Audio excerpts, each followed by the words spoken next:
My goal before this administration comes to a close is to have my dear friend and colleague, Julie Rodriguez, actually call me by my first name, Ali or Alejandro. It is always Mr. Mayorkas or Director, or like something that's very difficult to be comfortable with given the closeness of our relationship and our work together towards shared goals. And one of those shared goals is to make the DACA program fulfill its promise.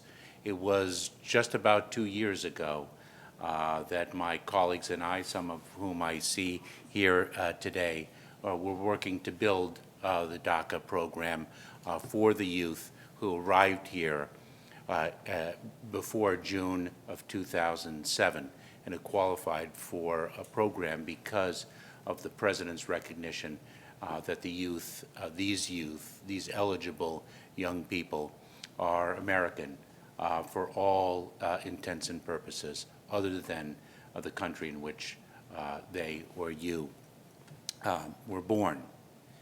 It was 2 years ago that we were building the program, and it is today that I think we celebrate the program's power and impact and potential in recognizing 10 outstanding DACA recipients who have made so much of the program and who will mean so much to the future of this country.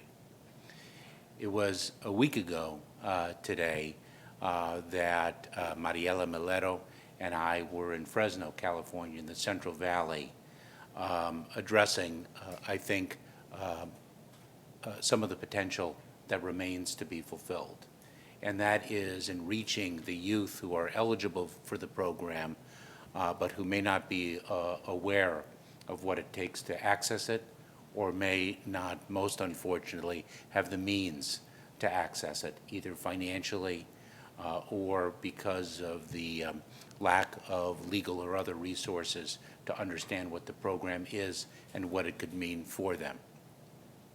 And so I would say that in bridging the gap between what we celebrate today and what we saw last week, I think defines the work that together we can all do and the work that we must do that remains ahead of us. It's in closing that gap. It's in making sure that the individuals who are eligible for DACA are provided access and we reach them so that they can fulfill the promise that is so beautifully and magnificently captured in our Champions of Change that we celebrate today. How do we do that? We give of ourselves in the provision of services. We inform, we educate, and very importantly, we advocate. And we advocate to people like me and to people, my colleagues here.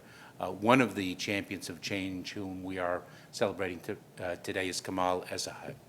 And Kamal has sat at the table with me on numerous occasions and made sure that the program that we were designing and the program that we have been implementing really reflects the values and aspirations that the President has wanted to put forward through the DACA program.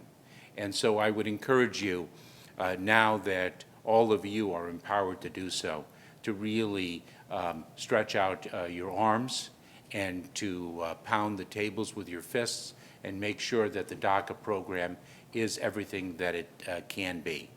And I think today is a day of celebration.